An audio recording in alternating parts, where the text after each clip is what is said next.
Recently on the Bigfoot Crossroads like page, I started doing this thing where every morning I would post a poll just off the top of my head in regards to Bigfoot, just to see, what people thought about different subjects in the Bigfoot world.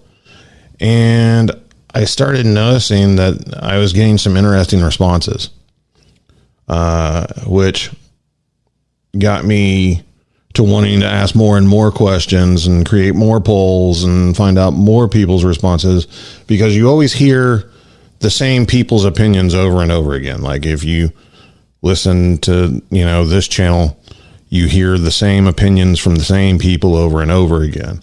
And this was kind of a way to give an opportunity to the unheard voices and how they feel about different things in the Bigfoot realm.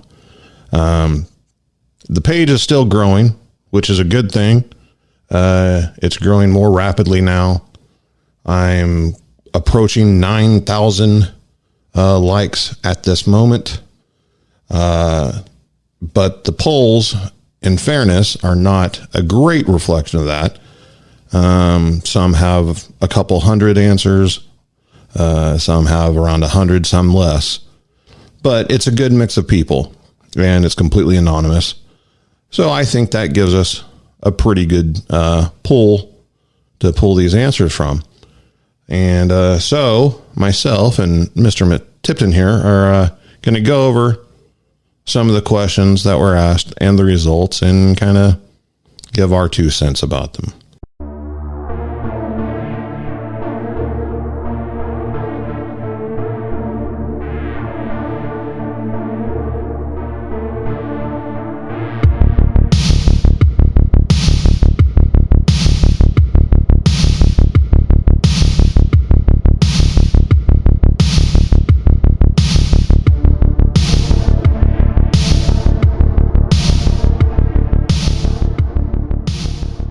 Before we do that, Mr. Tipton, you just spent an entire week out in the bush. Oh, buddy, we did. Did we ever? Yeah, we started not this past Saturday, but the Saturday before that was our first day getting out. And we started where we knew this certain spot we knew was part of a trackway. So that was our starting point. And that's where we started that Saturday morning. And we actually stayed on the trackway tracking for 6 days. Wow. And, and it was great. It was awesome. We was really, really hoping. We knew that we were heading towards them, and in the travel pattern, we knew that they were coming towards us. We haven't really gotten that definitive time, of when they would be coming through. On this portion of trackway that we were on, and we were really hoping it was going to be through that week. That's not to say we didn't get some things, caught on audio, throughout the whole, 6 days. But it was great. It was trying. It was tough, very tough. There was a couple times with tracking and being on a trackway, we were going, we were following them, and they don't have rules. When they travel wherever. And when there was certain spots where we were actually crossing over private property, we were going through private property. So there was a couple times where we actually had to travel at night. And be able to stay on the trackway through the night, bushwhacking through the woods, and it was tough. It was exciting. It was all of that. Damn near froze to death last night out checked the weather, and checked the weather like on I think it was Thursday, and Friday night. I didn't show it on the weather that this cold front. It showed the Friday night was only supposed to be like in the low 40s. Well, this cold front blew in late Friday evening, and it actually dropped down to like 30 degrees, maybe into the high 20s. And we were not prepared for it. We didn't have any cold weather gear with us at all. So that was a pretty rough night, man. Pretty rough night. So, was this the same? Did you use the same gear? I know on Facebook you had posted where you set up some gear in your front yard, I think, just checking it out to prepare. Was that for this trip? Yeah, that was it. Oh wow! So you had like a hammock and a tarp. Yeah, that was it. And I didn't have like my liner for my tarp. I didn't have my Sub-Zero sleeping bag. All I had was an inner liner for a sleeping bag. That was it. I had like a dry fit long sleeve, a regular T-shirt, and a button-up thermal is all I had. Wow. And yeah, it was literally, I kid you not, when I got up, we didn't. You're so cold, you really don't sleep. But I literally, when I got up at like 5:30 Saturday morning, I was hitting like certain parts of stage 2 hypothermia. I had like zero motor skills for about 15 minutes. I couldn't walk. I literally, as soon as I stepped out of my hammock and went to stand up, I fell flat on my face. I tried to get up and walk, and I fell again. Your muscles are so contracted, and you're shaking uncontrollably, and yeah, it was. Jeez, man. It was rough. That's putting in work, though. That's putting in work, bud. That's out there doing it. That is out there doing it. We talked a little bit a while ago about, you mentioned tracking at night. I've never done that. I know that's incredibly difficult to do. Yeah, it's very hard, especially like I said, we're bushwhacking. We're in an unknown area. So you are relying strictly on what they're giving you sign wise. Barring, but beside the stick structures that we are gathering information from right now, and what we're finding right now in our research of meaning being in stick structures, it's the in-betweens that you have to look for, just to be able to stay on the trackway. And it is very, very hard, extremely hard to do. There was a couple times, obviously, where we had to stop, and it would take us, 5, almost 10 minutes to figure out, oh no, we veered off course. We need to be over here and get back on it and go again. And it was a lot of start and stop, and making sure that we were still on it. So in those 6 days, how much distance did you travel? Yeah, that's a Kane question. Honestly, he has the number. Off the top of my head, I would be lying if I gave you a number or guessing. But Kane he's got that number of how far we actually did travel. And you were following just the single trackway? Just a single trackway. Did you, during your time, did you come within view of any houses or cross any roads? We did. We crossed three roads, I think it was, 2 or 3 that we did cross. We ended up. So one of the nights we got up the next morning, and each morning we would get up and we would kind of do a circumference. We'd scout around where we'd set camp up on the trackway. And we got up and I get to the top of this hill and I'm looking around and we're literally smack dab in the middle of 4 farms.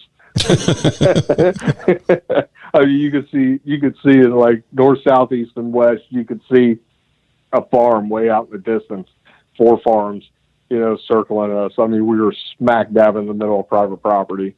So yeah, that. But if you're Bigfoot, that's a very strategic place. Yeah, it really is. And they were, I think the farthest farm out was probably around probably 500 or 600 yards away from us, which is a good distance, and we were nestled in.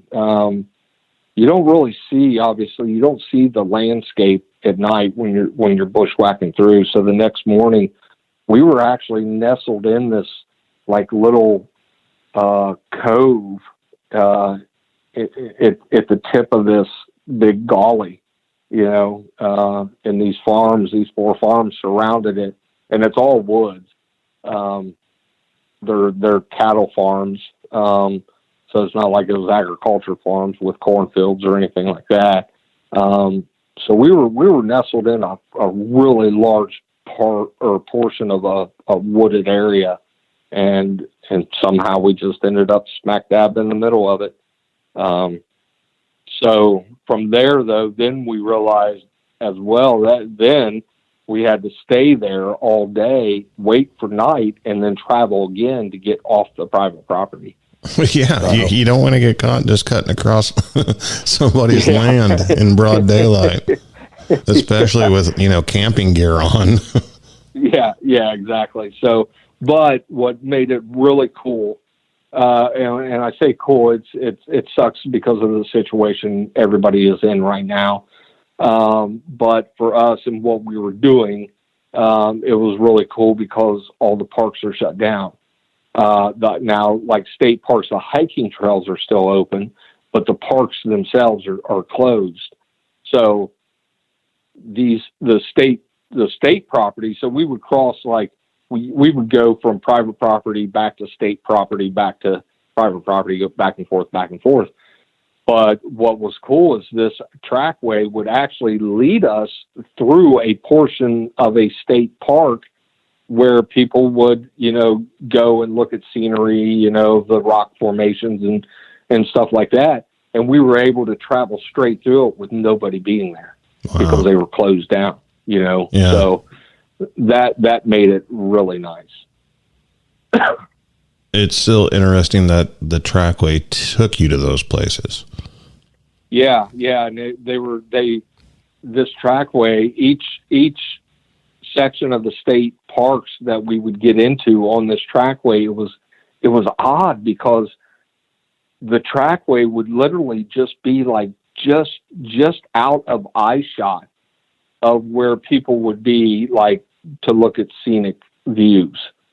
And this trackway would literally like just be out of eye shot from it, like just halfway over a hill. If you went to the top of the hill, you would see the parking lot. You would see where people go and look at scenery. You would see all this, but just over the other side of the ridge, just halfway up, would be the trackway. Just out of eye shot. Almost every single state park that we traveled through on this thing, the trackway that's how it was. But if you were a Bigfoot and you're wanting to people watch, excellent area to do it, and then go check out for trash or whatever the people left behind whenever they leave. Perfect location. And also you look at, the weather where we're at now, we're coming out of winter and into spring. So you get into heavy spring and into summer and the foliage grows up.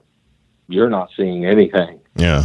You can't from where you would be standing in the park looking up that hill, you wouldn't even be able to see at the top of it because the foliage would be so thick.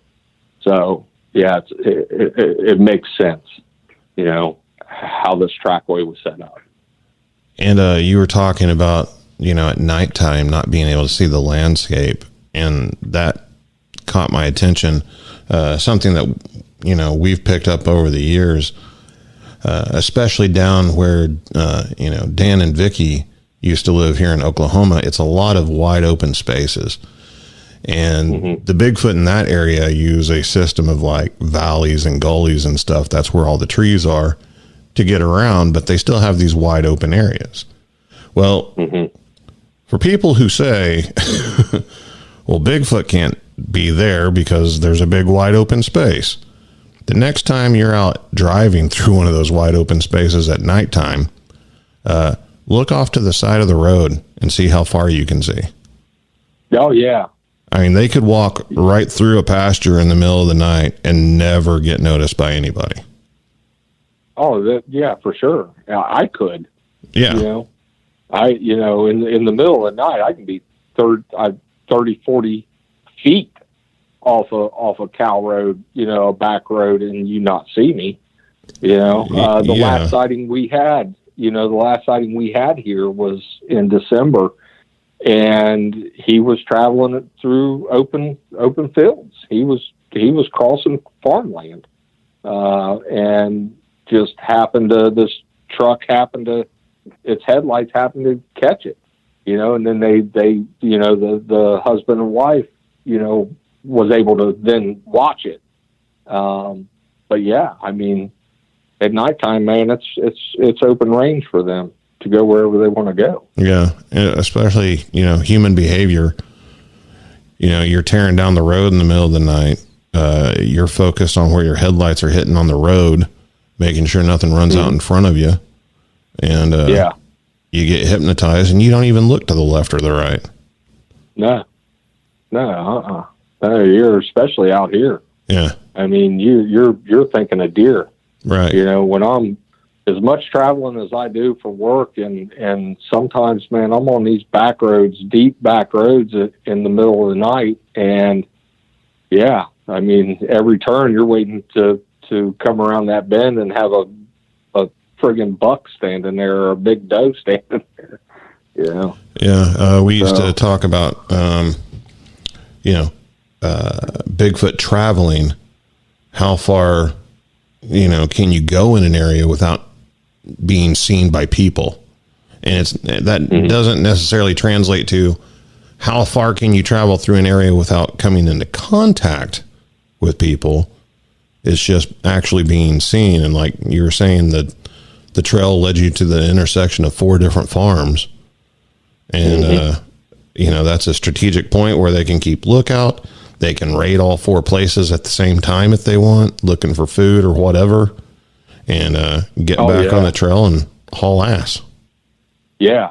And this particular spot, there was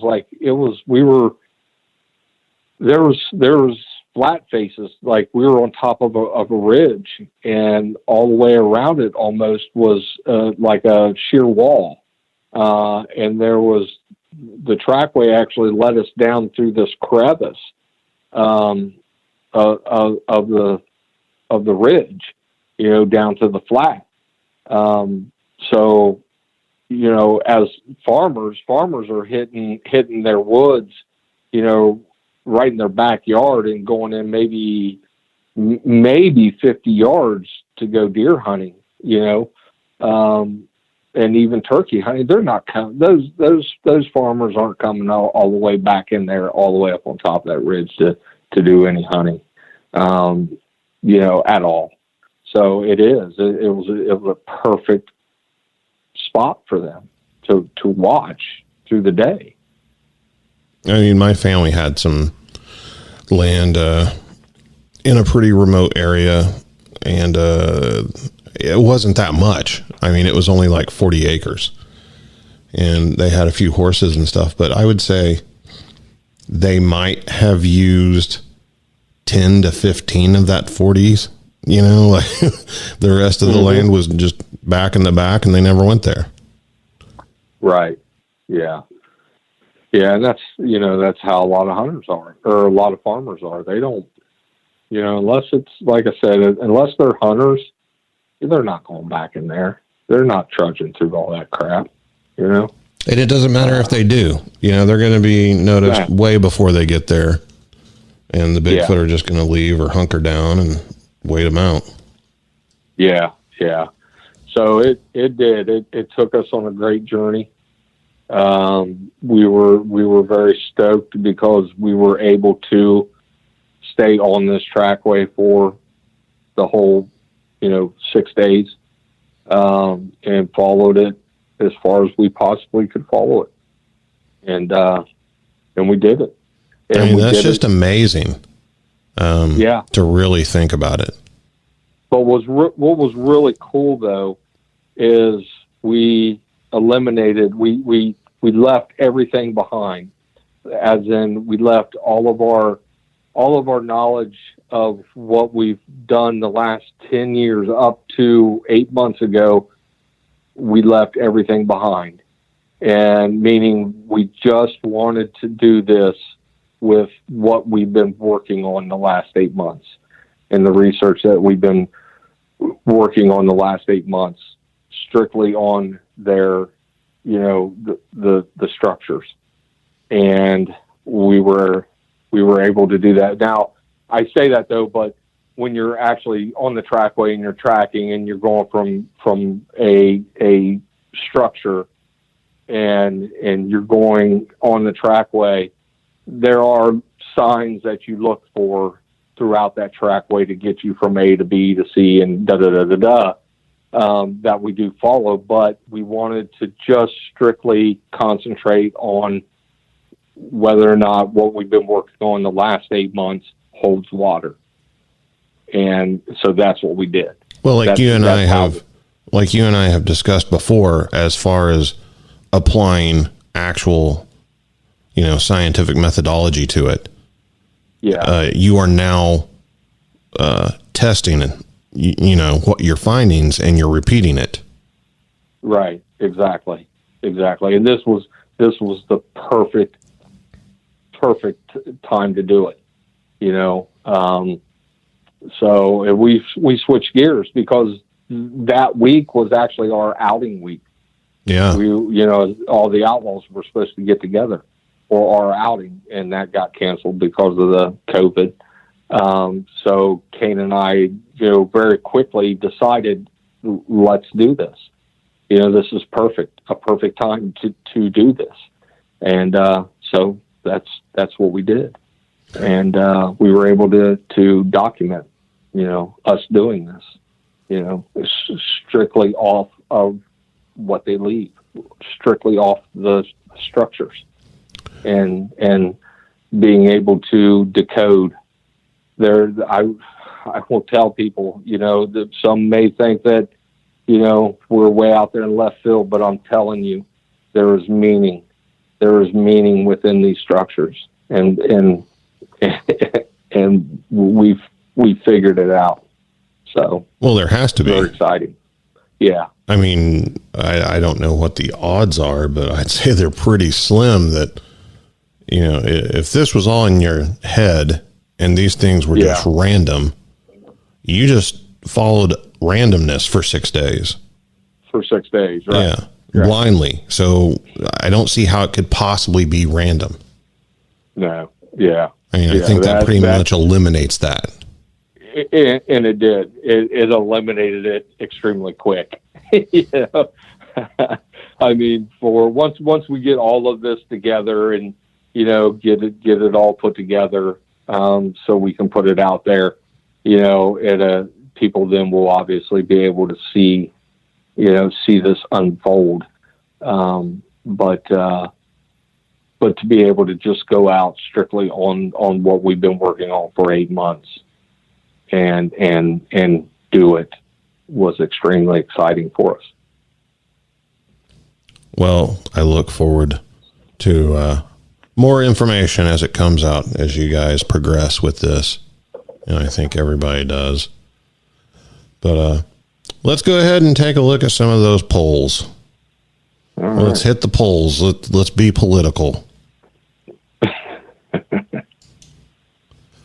The first question I asked, do you think Bigfoot are flesh and blood or paranormal?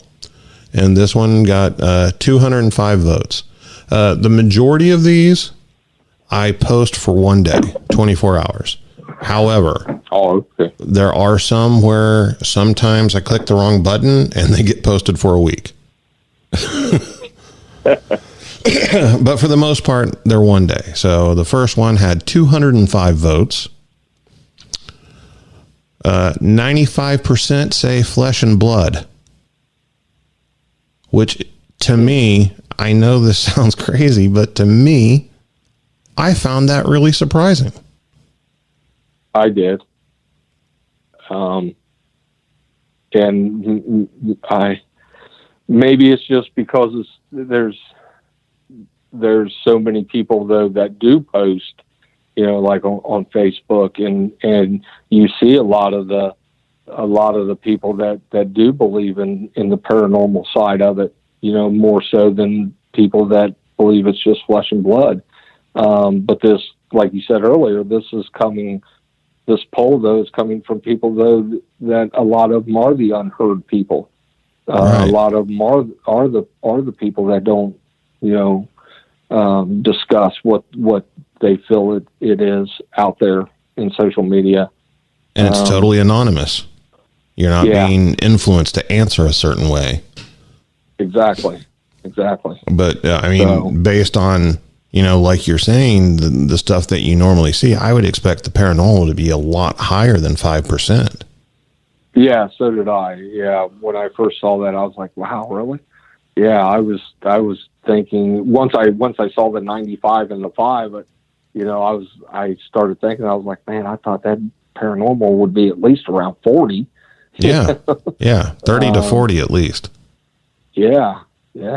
So I agree with the 95. I've seen some odd things.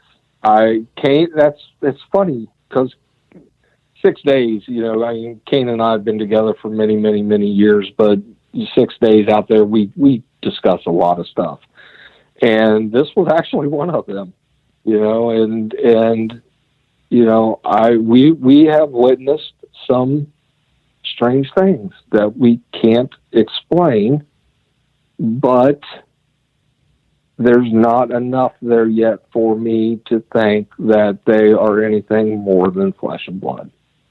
Right. So, so far. Yeah. The next one I asked, are Bigfoot and Dogman related or two totally different creatures? Now, this one only got 56 votes. 11% say related, 89% say different creatures. The interesting thing about that one, to me at least, is starting out years ago, you would hear one or two sightings a year, maybe, of I saw a Bigfoot, but it had like a snout or a muzzle on it. Mm-hmm. And then something happened, and people started talking about this Dogman creature, and it came to life in the cryptid world. I'm not saying it's made up. I'm just saying you didn't have this many people coming forward with their sightings and saying that, no, this isn't a Bigfoot with a muzzle or a snout. This is a canine in every way. And out of the 56 votes, 89% said this is not a Bigfoot creature. That just looks different. Right.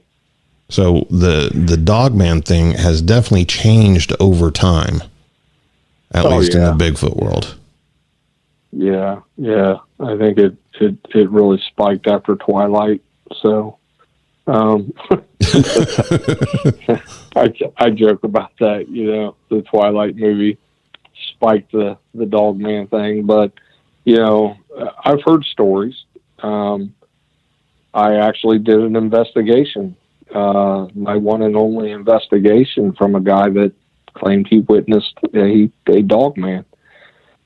And Kane and I did it, and we actually found some very, very strange tracks. And talking with Wes about it, and I told him the description of the tracks that we had found. And he was like, it threw him back because that's exactly what he had seen out in Texas or wherever it was. So I'm with, different creature. Yes. I'm with that percentage. But I'm not ruling out the possibility of there being said dog man out there. Yeah.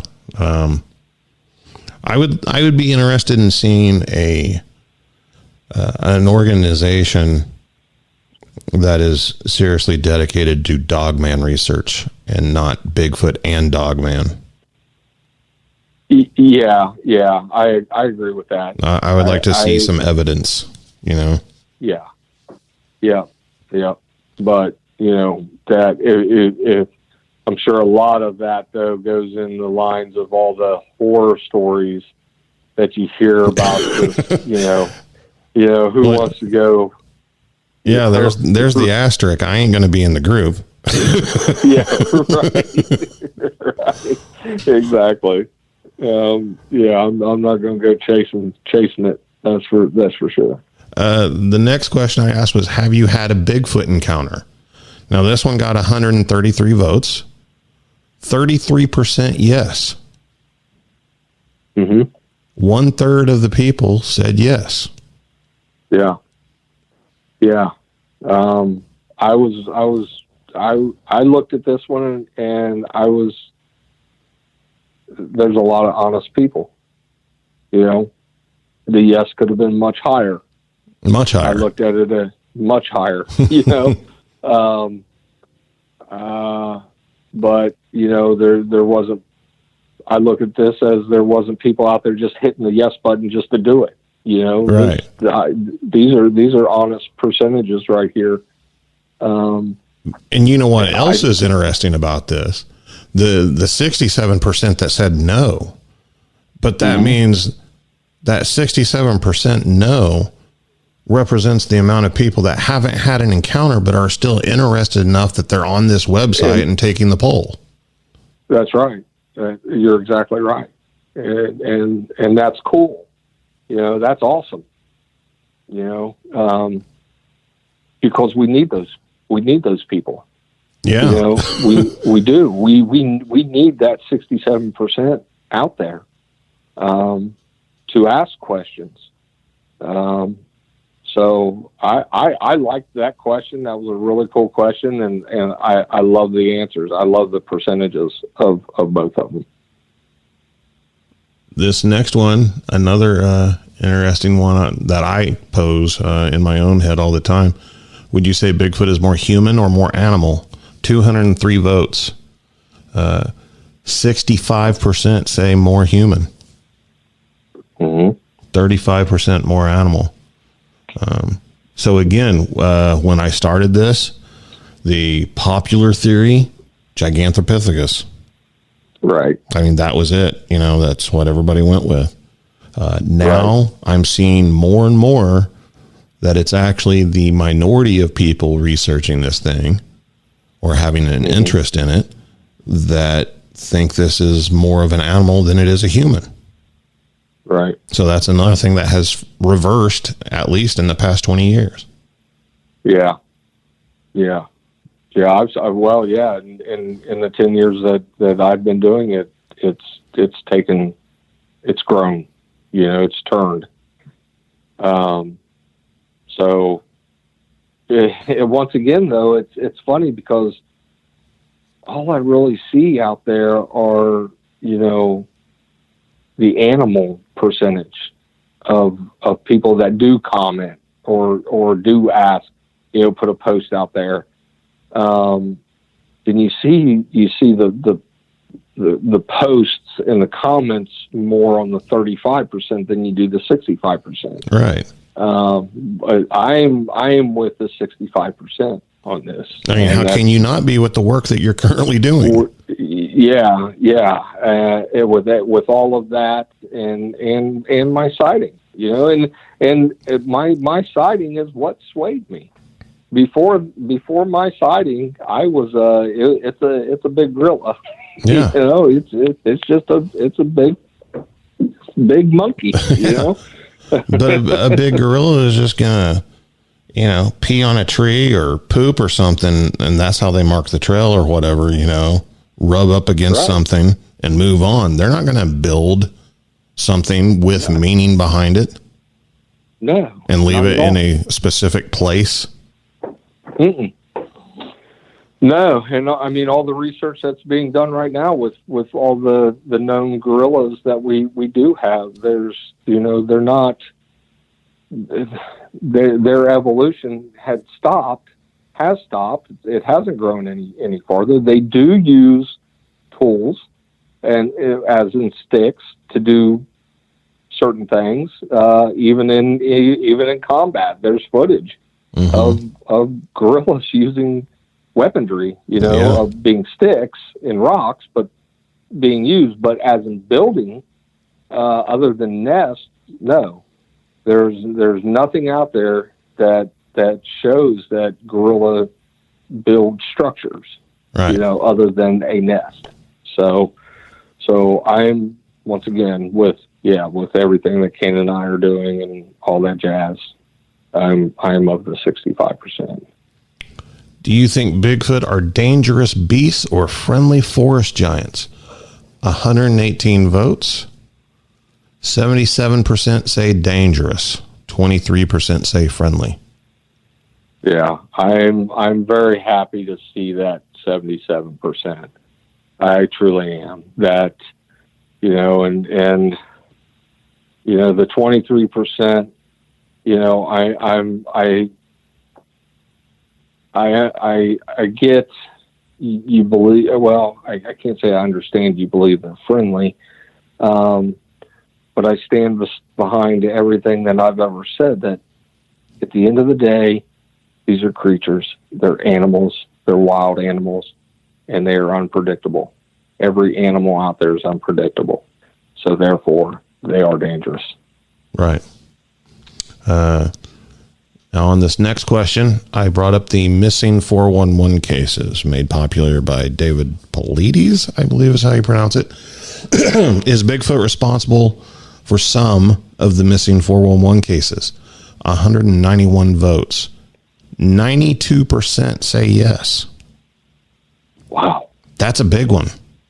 That's huge. That is a big number for the cases. What that means is 92% of the people, which was close to 200 people, 191 votes, believe that Bigfoot does abduct people. Correct. Yeah. I believe that it can happen. I honestly do. And I believe it as far as reaching out to Dave. I emailed him and asked him if any of these cases that he had worked on, had he ever reached out to somebody that can track these creatures and go to one of these locations and just go out and research the area and look around the area to see if there are any signs of Bigfoot. Because this is actually one thing that I have always wanted to do since Dave Paulides has brought all this stuff out. I want to go with knowing that Kane and I can track these creatures. I would like to pick a couple of these cases and go to these locations and see if there's anything there that would say Bigfoot are in the area. That would be really interesting. Yeah.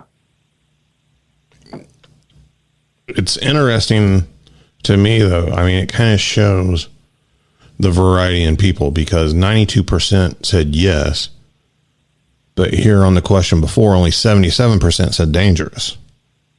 Right. Yeah. Yeah. And you have to throw in a lot of these are answered with the same people. I would imagine.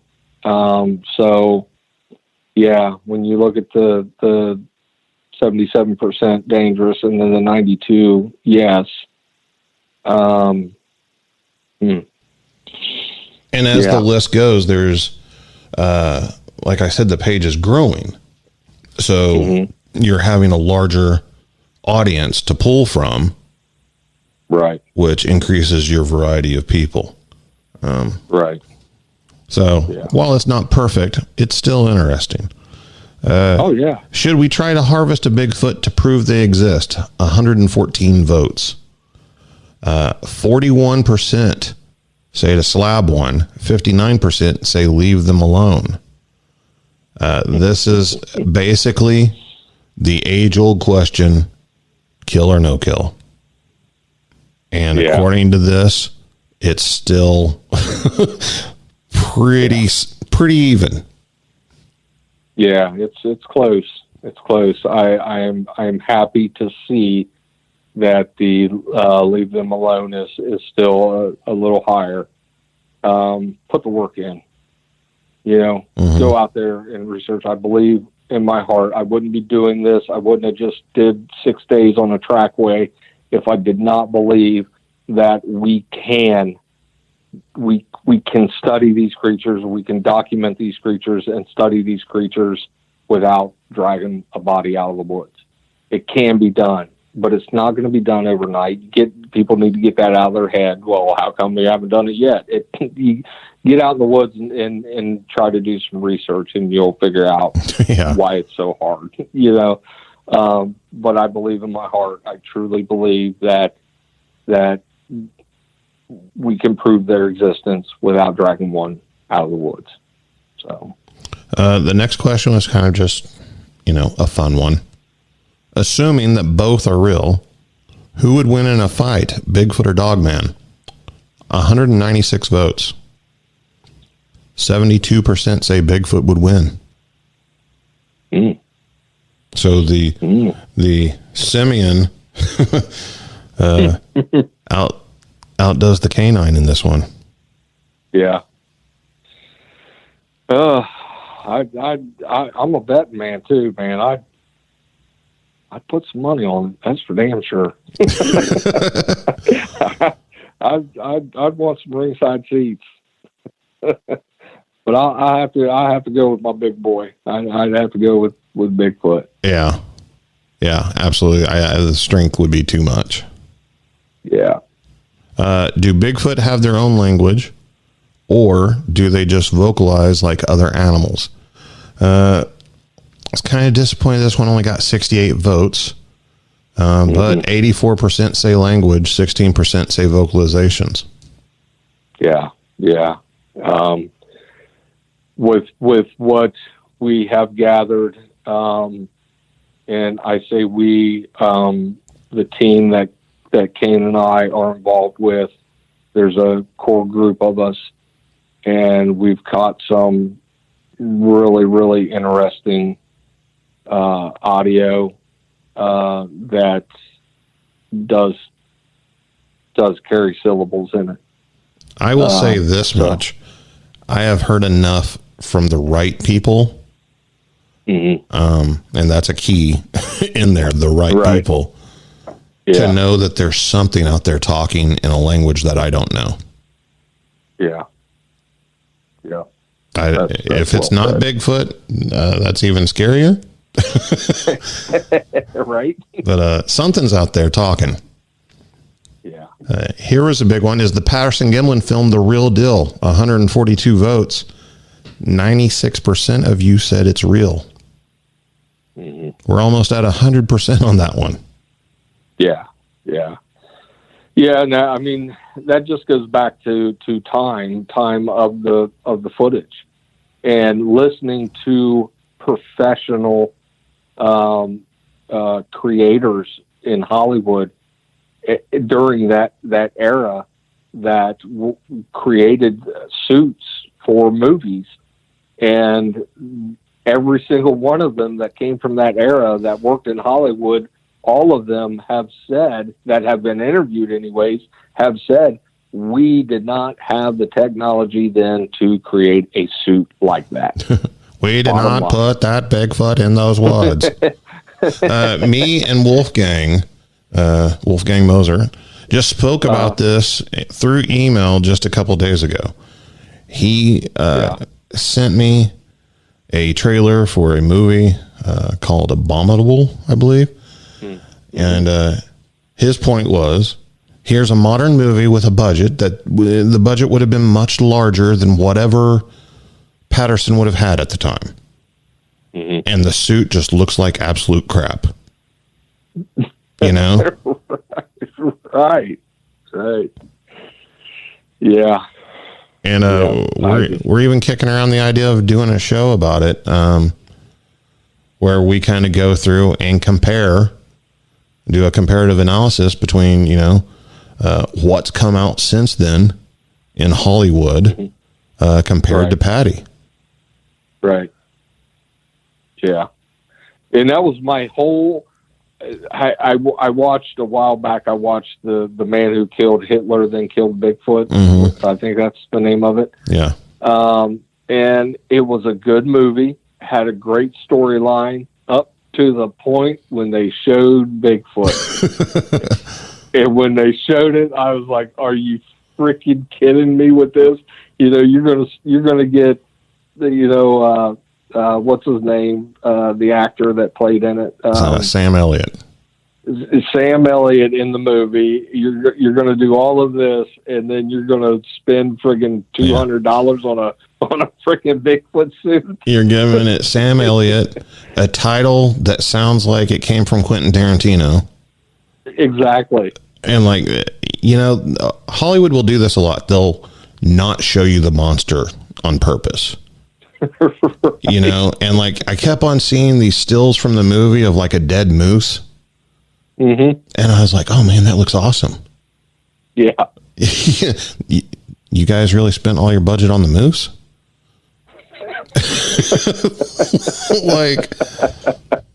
You can make a dead moose. I mean, the moose has got to look real, damn it. Yeah. Bigfoot, we don't care, but that moose. Oh, that's funny. Yeah, I don't know why they do that. The biggest, no pun intended, but the biggest Bigfoot movie is Harry and the Hendersons. Yeah. Oh, yeah. And it was a family comedy. Right. I've never understood this, especially today, whenever they're desperately seeking new material. Come on, man. You made Jurassic Park. You made King Kong. Right. A Bigfoot movie just seems, I don't know. Yeah. Maybe someday. I know. Maybe someday. Are Bigfoot and orbs connected? 78 votes. 24% says yes. 76% no. This one made me kind of mad. And that's because that 24%, again, seems a lot higher on the internet. It does. It is. I will say it is much higher on the internet. Yeah. Once again, this is one of the things that Kane and I talked about while we were out. We've seen a lot of strange things. We have seen balls of light. If you want to call it an orb, call it an orb. To the point of seeing a light and then soon after getting either a vocalization or getting a knock. Are they connected? I don't know. I don't know. So, I guess I applaud the 76% for saying no on the basis of we don't know if they're connected or not. Right. But it still seems like, a lot more people believe that they are than what this is reflecting. Will Bigfoot ever be proven to exist? 176 votes. 83% say yes, 17% no. A lot of positive people out there. Yeah. And I think every single one of them. I truly hope they're right. Yeah. If they're proven the right way, and not thrown on a slab. But, I agree with the 83%. Is there a Bigfoot and alien connection? I got the idea for that one because I saw a meme of a alien asking who let the Sasquatches out. It had 53 votes. 23% said yes, 77% no. So the majority of people think there is no connection between Bigfoot and aliens. 23% of you, however, probably wear tinfoil hats. I'm kidding. I don't know, but I just think I think from what I've observed and what from other people have observed, Bigfoot seems to meet all of the parameters of something earthbound. Yeah.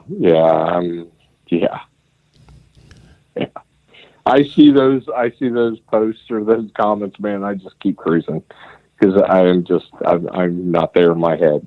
So. Do you think Bigfoot's eyes produce their own light and actually glow? 117 votes. No cheating. We both know that the yes should be a high percentage on this one. Mm-hmm. 21% said yes. Yeah. I actually thought I thought the yes would have had this one. I've argued with people over this so many times. Mm-hmm. But 79% agree with me. Yeah. I thought the yeses would be higher. Yeah. That's one of those where I saw that one. I was like, wow, really? 21%, huh? Okay. Are there more than one type of Bigfoot? 115 votes. Only 5% say one type. 95% say several types of Bigfoot exist. Yeah. That's good. I'm surprised at the 5%, only 5%, but I do believe that there are multiple types of Bigfoot.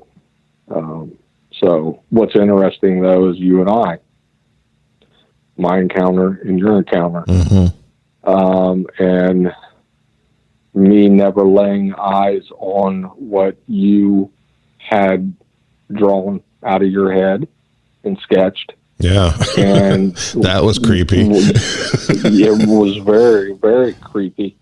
And then to have that sent to me and seeing it and then looking at mine and you being where you are and me being where I am, I was like, oh my God. But then you look at Patty and if you believe Patty is real, like I do, and looking at her, her build and her look, and then, hearing some others, with what they have encountered, and being completely different, so yeah, I believe that there are several types. Yeah, I would agree with that. I used to be more on the page of regional differences based on, environmental adaptations and evolution. We see it in different animals. But now I'm more leaning towards there being definite different types because some of the differences, in my opinion, would take way too long to happen. Yeah. on their own. Right. Does the government know Bigfoot exists? 106 votes. 97% say absolutely. I'd go with that.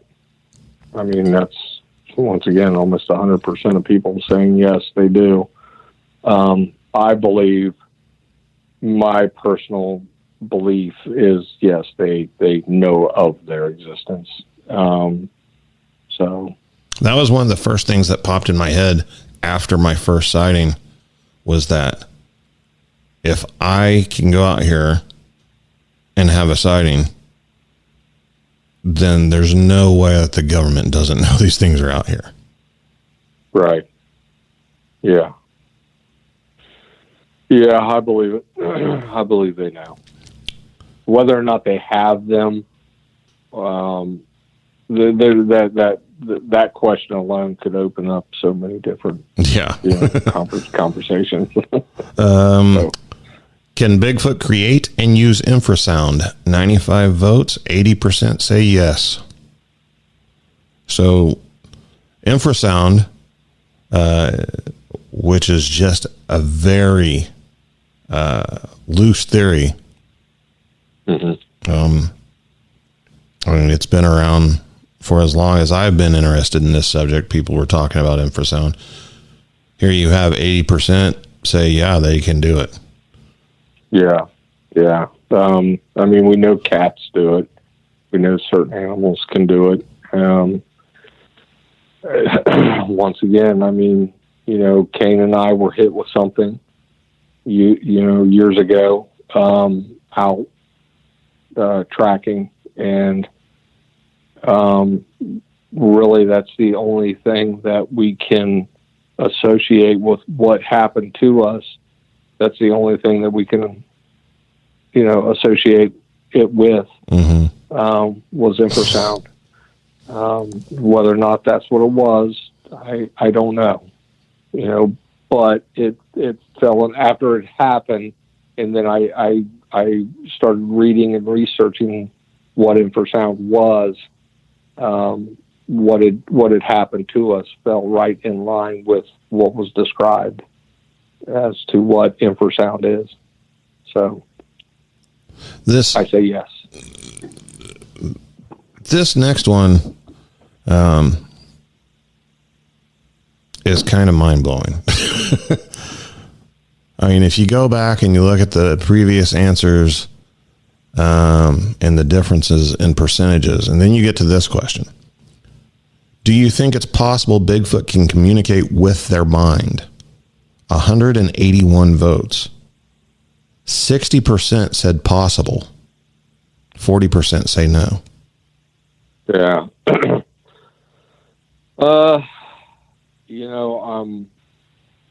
Those are really good numbers, actually. I mean, right there, kind of very close to each other. With, once again, going back to with whether or not they can communicate through mind speak, I don't know. I don't think anybody will ever know. But knowing that we do have audio out there, that syllables were collected out of it, I would be with the 40% and just say no, that they have a language. Well, my whole thing is all the different, while the scientific community doesn't really pay that much attention to it, there's a huge amount of audio evidence for Bigfoot. Yeah. I mean, sounds that, have been analyzed by professionals. They're like, we don't know what it is, yada, yada. We talked about speaking, hearing language being used. Myself and, several others have heard whispering. Debbie Jones has some of it recorded. Right. My train of thought is, if you are whispering, then you apparently can't speak with your mind. Yeah, right. I mean, You know, if you can, then there's no point in talking, especially if you're trying to hide from people. There would be no talking. There would be no howls. There would be no, you know, the mind speak would be like, you know, I look at, if I could mind speak, I could be sitting here in my home and talking to you through my mind. Right. You know?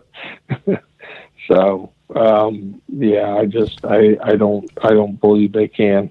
But it's interesting that 60%, you know, on the affirmative. Yeah. Very, very interesting. Have you ever encountered a dog man? 124 votes, only 7% say yes. Compared to 33% that said they've encountered a Bigfoot. Right. So I guess that would make Dogman much rarer than Bigfoot. Right. Yeah. I would like to hear from that 7%. Yeah. You know, if you are part of that 7%, Bigfoot Crossroads at gmail.com. Love to hear from you. Definitely. Can Bigfoot swim? 82 votes, 90% say yes.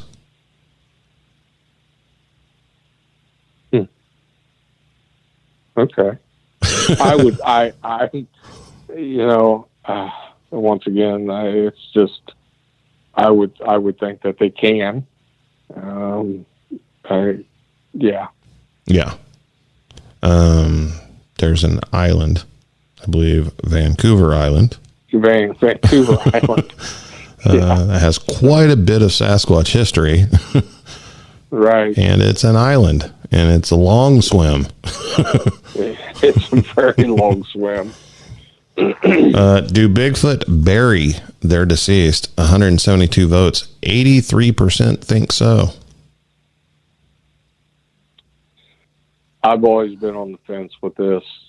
I mean, since I've been doing this, you know, where do the dead go? You know, what do they do with the dead, if anything at all? And honestly, and I look at other animals too, and I look at their behaviors, and you know, I look at wolves, you know, and a wolf towards the end of his time, he will leave the pack and he will wander off and he will go away.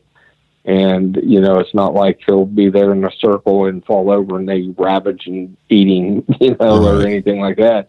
He knows his time is coming up.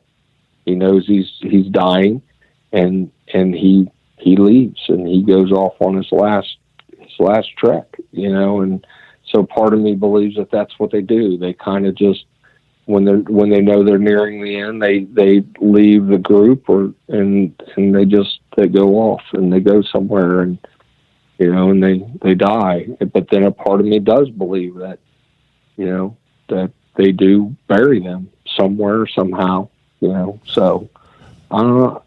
You know, why hasn't anybody found a dead body of a Bigfoot is a very popular question. Yeah. But it's also a question that researchers ask themselves all the time. Yeah.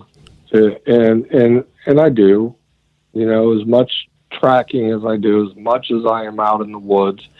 But once again, as much as I'm out there in the woods and way out there, and you know, in the thick of it, I've never come across a dog. I've never come across a coyote. I've never come across a wolf. I've never come across a bear. Very, very rarely will I come across a deer or any type of small rodent, or you know, groundhog or raccoon or anything like that. And I understand other dogs may come in on smaller game and eat them and spread their bones everywhere or whatever. But, you know, I look at all of this because of how much time that I do spend out in the woods, and why aren't I coming across, not just why haven't I found a Bigfoot, you know, carcass? Why don't I find other animals? Mm-hmm. You know, so. Well, not so much here. I mean, we do have them, but black bears. You know, there's thousands and thousands and thousands of black bears. But how often do you see one? Right. And I'm talking living, let alone dead, you know? Yeah. Yeah. Yeah. It's so once again, you have to put yourself out there. You really do. I mean, go out in the woods and, go look for a deer. Go look for a deer carcass. I mean, you're absolutely right. Growing up playing in the woods, spending a tremendous amount of time in the outdoors, you don't run across dead animals. No. I mean, every once in a while, sure, you might find something, but I was sitting here while you were talking. I was trying to think of, I can't recall any time I found a dead animal that died of natural causes. Right. We found a deer once that had just been shot by a hunter, and I found the remains of animals, after something else has killed them. Mm-hmm. But you don't find, just an animal that's just died of old age. No. I mean, like you said, they go off by themselves, and whenever they do that, they know their time is near, but at the same time, they don't want to become prey for something else. So they'll put themselves in some place where it's almost impossible to get to them. Exactly. And they'll hide there, they'll hunker down, and they'll just let their days run out. And I'm kind of on the same page with you. I think that's what Bigfoot probably does. And another thing that people don't really grasp is how quickly nature will dispose of a body. Oh yeah. Yeah. A body will decompose very, very quickly. Especially in areas where Bigfoot live. Yeah. Yeah. The land will take them back very fast. Are Bigfoot as intelligent as we are? 198 votes. 76% say yes. I say yes. And that is solely going solely off of what Kane and I are working on. I would agree.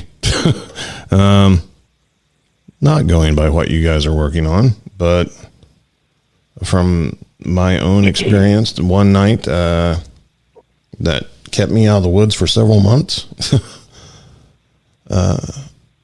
They don't have the technology that we have. They don't have the tools that we have. But if you put a human out in the woods and a Bigfoot out in the woods, I promise you the Bigfoot's going to last longer. Oh yeah. Yeah. Yeah. Because we need everything that we have right now with us to survive. And all the stuff that we have has made us incredibly stupid. Just dumber than hell. I would say we're less intelligent now than we used to be. Right. Yeah. Yeah. No, I agree with that. I really do. I mean, considering we got from point A to where we are now, in that short amount of time, there are some smart people. People don't, you always see like those depictions of, prehistoric man, carrying around a club or whatever and just being dumb as a rock. But they figured out how to make fire without knowing what it was. Yeah, exactly. This question, another fun question, but it gets asked a lot. A Bigfoot versus a grizzly bear. Which one wins? 114 votes. My hat's off to the 10% that said the grizzly. Right. That's some confidence. Yeah, that's 10% of people, or within that 10%, that's probably seen a grizzly up close and personal, or up close enough to go, damn. Yeah. So, then once again, man, I'd go to Vegas on that one. Yeah. In reality, I'm pretty sure a Bigfoot does what it can to avoid a grizzly bear. I would think so. I would think so. Yeah. Yeah. I would think that he'd be like, hey, no, I'm good over here, brother. You do. I don't see them putting themselves in harm's way, you know? No. And I don't see the grizzly bear trying to get up close to a Bigfoot either. No, they're just one of those where they just kind of see each other, acknowledge one another, and keep on cruising. Yeah. I mean, bears don't attack mountain lions, and mountain lions don't attack bears. So, right. Now this question: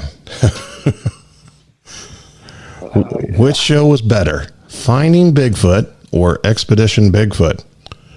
This one got close to 5,000 votes. Holy crap! It did. Yeah. Wow. It went viral compared to the other questions. Apparently, a lot more people care about TV than the actual creature. But 82% of you said Finding Bigfoot comes out on top. Expedition Bigfoot probably not getting a second season. Probably not. Yeah. I know it disappointed a lot of folks. Yeah. It doesn't break my heart. No. Does Bigfoot climb trees? Before we start going into depth on that last one, I wanted to just get to the next question. Does Bigfoot climb trees? 150 votes. 96% say yes. 20 years ago, 96% would have said no. 20 years ago, they didn't climb trees. It was not believed. They're too big. There's no way. I guess they all thought that, like, Bigfoot are born full size. I don't know. But now 96% say yes, 4% say no. We have reports of them in trees. Not very many, but a few. Right. What do you think? Do you think they use the trees to their advantage? I think they do. I have nothing to say they do. That's just in my head. I would think that they would use the trees. And one reason I say this is Kane and I actually came across a nest being built. This was one of two nests that Kane and I have ever found in all the years that we've been doing this. This nest was being built out of pines. It was being built out of pine tops, the tops of the pines. We had actually, from where the nest was to where the pine grove was about 200 yards away from each other. When we made it to the pine grove, that's when we had noticed and seen that the tops of the pines were what were being taken off and used for the nest. So that's I guess I have seen something that would say, I would say yes, they do climb trees. Or they're really tall. Or they're really, really tall. And if they're that tall, then I'm not going out there anymore. Yeah.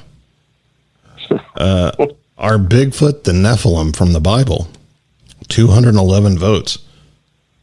25% believe so, 75% say not likely. That was a good question. Well, it's one of the things that's been circling around for a while. Yeah. A lot of people believe that the description of the Nephilim sounds like a Bigfoot. Right. I mean, this is a religious question, obviously. Yeah. Only answer however you're comfortable with answering. I don't want to offend anyone. I just wanted to ask the question. 25%, I actually thought it would be higher because I see a lot more people throwing this one out there over the past few years. Right. I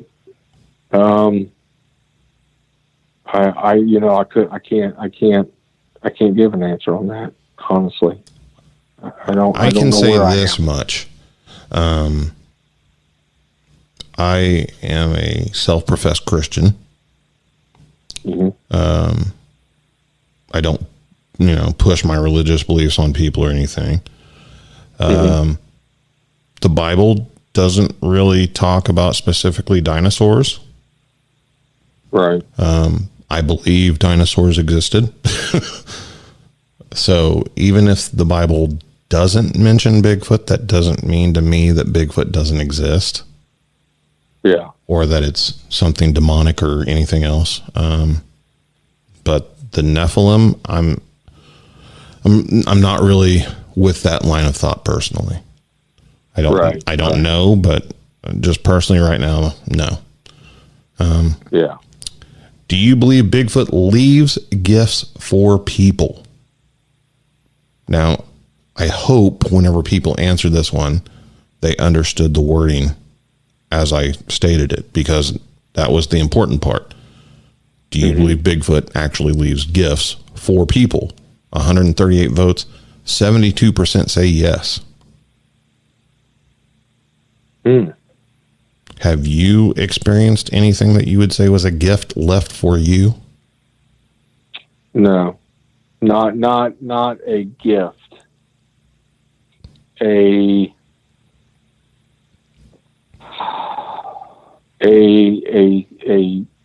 sign.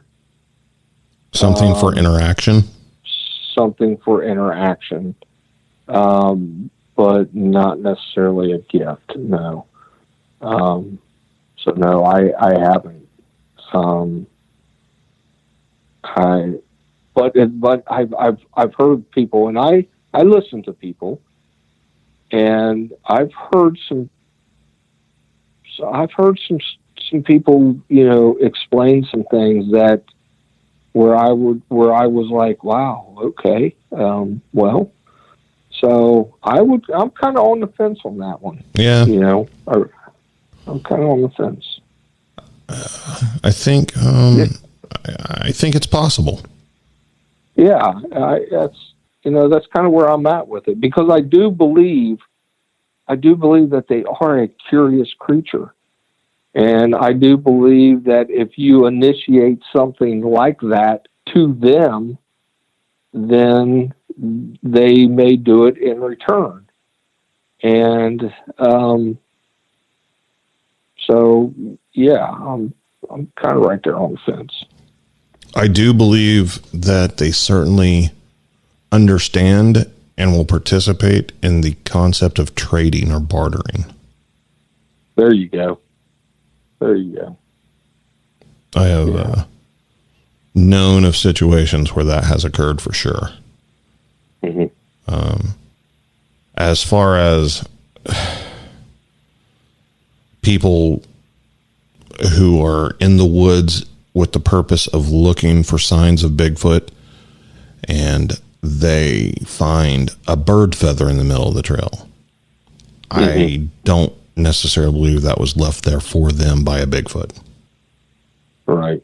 There are some people that believe that sort of thing, though, which is fine. But next question, are Bigfoot aliens? Not connected to, but actual aliens. 125 votes, 88% say no, which leaves 12% that say yes. Yeah, I'm with the 88% on that one. Yeah, me too. Yeah. If you have the ability to travel through space from other galaxies, right, I don't know why you would come here to eat trash and throw rocks at people. Yeah. I'm not with that. Do Bigfoot migrate or stay in a territory? 284 votes. 73% say migrate. Once again, for the 73%, I would say spend a little more time out there doing research. I've researched a group of them for 3 years, Kane and I, and they were there all year round. They didn't migrate. Elevation changed. Their elevation of where they were during which season would change, but they were still in the same vicinity, same location. Now, is that saying that but let me back up though, because I'm going to kind of contradict myself a little bit though. With where we are in Ohio, and as much as we've done here in the surrounding states around us, we have this swath of what we believe to be a main artery for them, and of traveling from upper state New York, coming down through the tip of Pennsylvania and into Ohio and down into southeastern Ohio is one large swath of travel for them. So is there migration within that? Yeah, traveling, I would say some do, but I do know that the one group that we were studying or trying to study, they were there all year round. They did not move from that location. Yeah. I'm pretty sure they move around within a given territory. Yeah. Migrating geographically as we would know it from like one state to up to 2 states away. Right. I don't know why they would do that. Yeah. There's not a reason for it here. Now, if, obviously in the mountains, they can change elevation, which changes climate. Mm-hmm. In North America, I mean, you can live just about anywhere. It's not going to really affect you. Like it would, where animals do migrate. Birds obviously migrate, but they travel an extremely long distance in a short amount of time, and they're not putting themselves in harm's way of hitting predators and stuff as much as like, a Bigfoot wouldn't be able to move its whole group, from say Oklahoma to Ohio and know where the water's going to be on the way and be able to move that much of a distance. I don't think they would risk their own survival for it unless they absolutely had to. Yeah. Yeah. Yeah. And that's kind of where, but on the flip side of that though, with what Kane and I are doing right now, these structures, identical structures, are found throughout the United States. Yeah. And we're finding that these structures have meaning within them that each, they have meaning to them in every state that we've been to.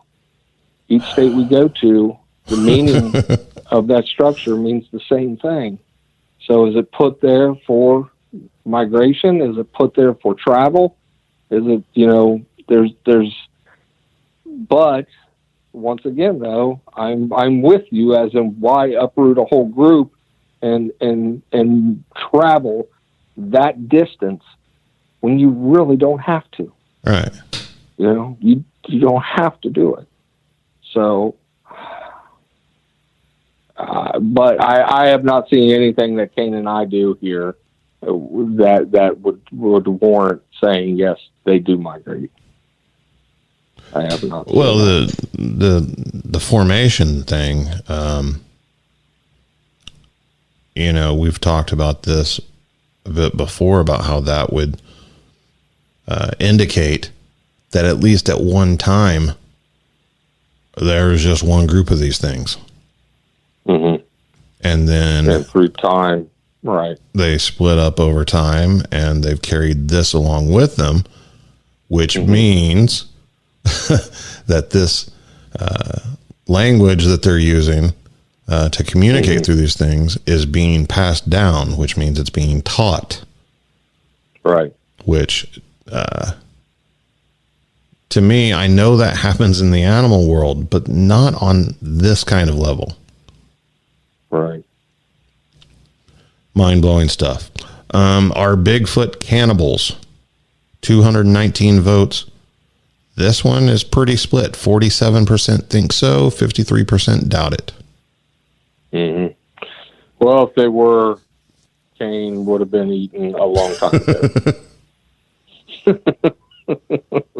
They would have snatched that little leprechaun up years ago. He would have been plucked like a strawberry. Yes, he would have. So I don't think they are now. Is leaving food as bait for Bigfoot okay or not okay? 236 votes. 22% say do it. 78% say don't do it. I've never done it. I don't plan on ever doing it. I'm not saying one is right, one is wrong. It's just something that I just don't do. Somebody asked me recently in a private email about it because they had heard my recent interview with Kurt Stanley and Evans Bailey. Mm-hmm. And Kurt mentioned using a can of tuna fish. Now, people who are familiar with the history of this channel and Bigfoot Outlaw Radio and Bear and everything know that we're against baiting. Mm-hmm. However, to me, it is up to the individual whether they do it or not. Right. And I do believe there are some situations and circumstances where, while I would not do it personally, it would not be an immediate danger to do it. Because there are situations that we know of where they will raid dumpsters and they will raid trash cans. Right. In those type areas, if you wanted, to leave a can of tuna fish sitting in the trash can or around the trash can or something, and you have some way of watching it somehow to know that it's not raccoons or cats or anything like that, possums, whatever. I mean, I don't think it's going to cause any problems. I would not do it at home.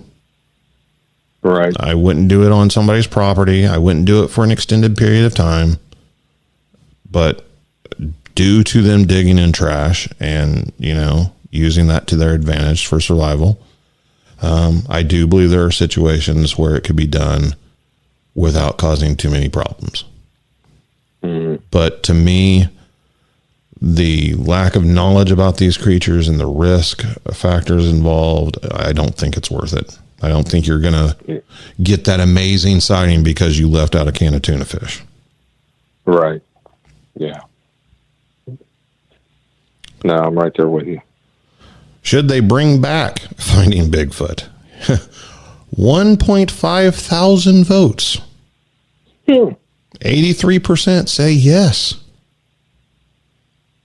So as much as people poke fun, and the ratings dropped, which is why they ended the show, it seems like the majority of people love the show and want it to come back. Right. So if anybody's listening that can make that happen, do Bigfoot make and use tools? 135 votes, 74% say yes.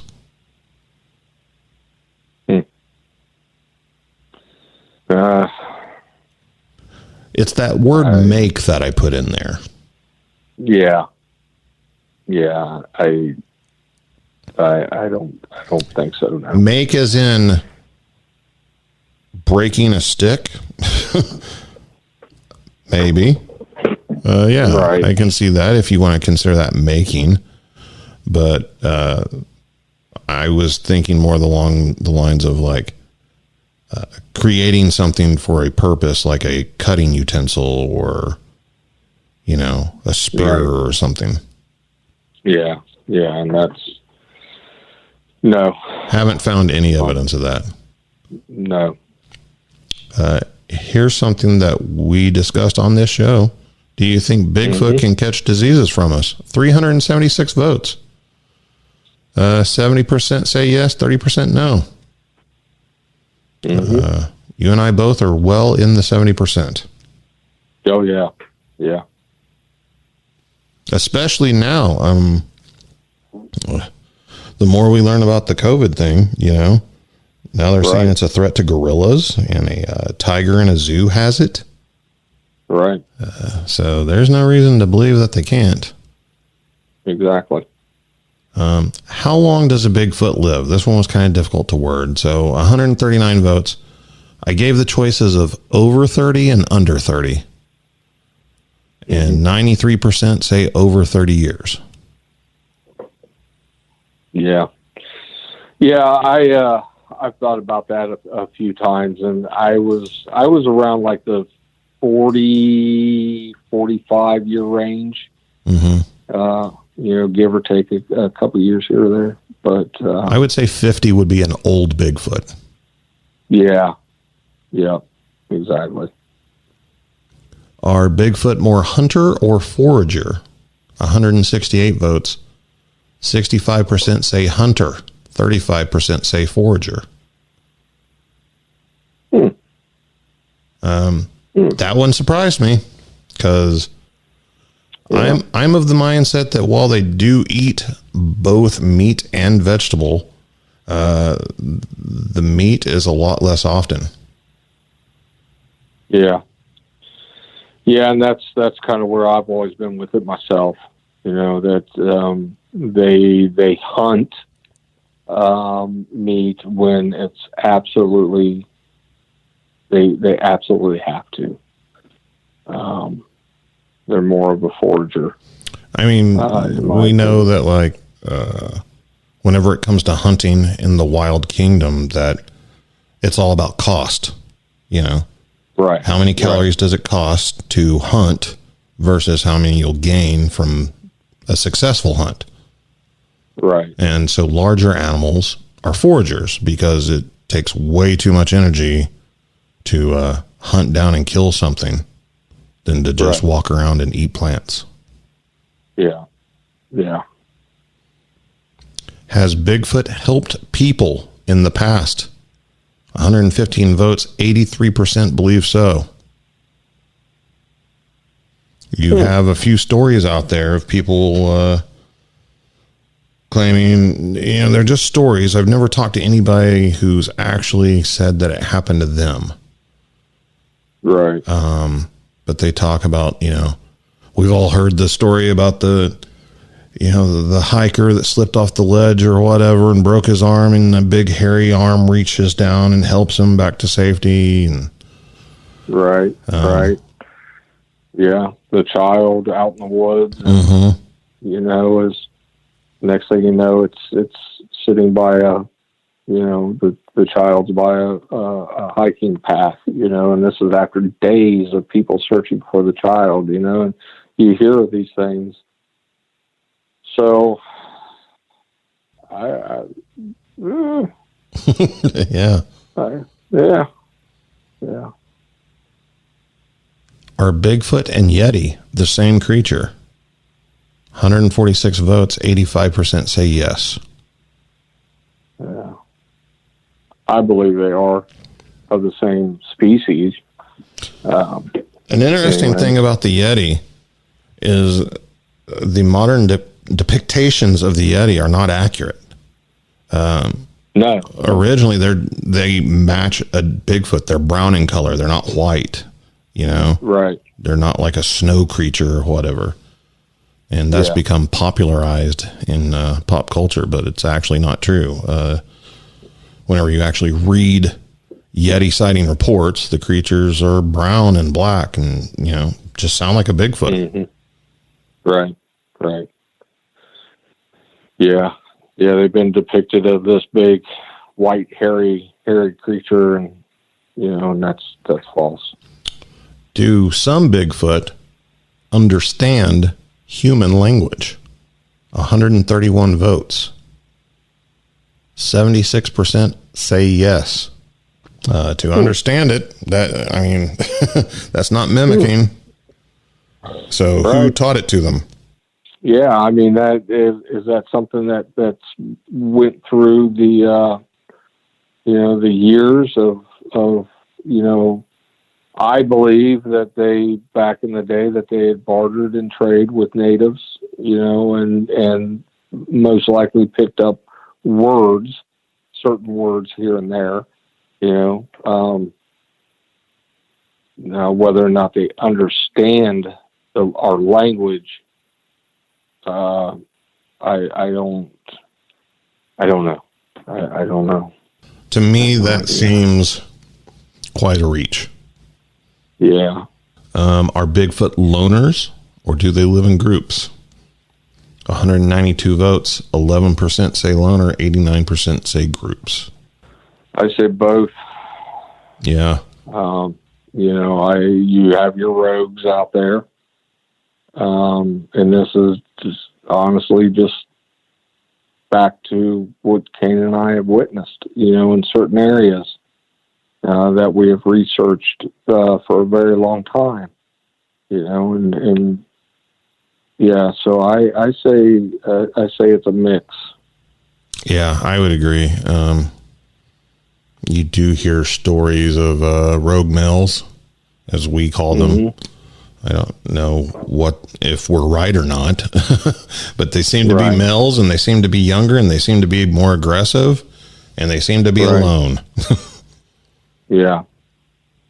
On this last one, and I'll wrap up with this one next. I still have way more to go, but no reason to go through all of them. We'd be here all night. But I think this is a good stopping point. Are Bigfoot related to humans?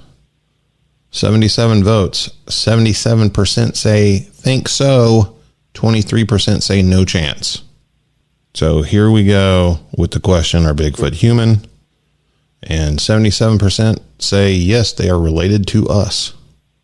I think somewhere along the line, I think we kind of, I think we were, both of us were at a party and, had a few drinks and stuff happened. Yeah. I think so. I honestly believe that we do share some sort of gene, so I believe so. I think so. Well, what's interesting is, the more we learn about human history and our origins, the more we find out we intermingled with a lot of things out there. A lot. Way more than we ever thought. Yeah. As in, like, there's not just one tree with a bunch of branches. There's like 4 or 5 trees. Yeah. That's, there was a lot of intermingling going on, so, and you're right. I mean, the more we're learning about ourselves and the history of human and where we have come from. I mean, if you look at some of the things out there that are being documented now that scientists are finding out just of us alone, you're like, my God, and then you think when you see this, and then you think Bigfoot, with what we are finding out about the human species, it's very hard to say, no, they're not related. It's very hard to say they're not, when you look at our history. Well, yeah. I mean, we have people that have, Neanderthal DNA. Yeah. That's crazy. Yeah. One episode just here recently I watched with Josh Gates, and somewhere, I mean, they broke it down. It was like a 3-parter series, and come to find out, he's got a certain percent of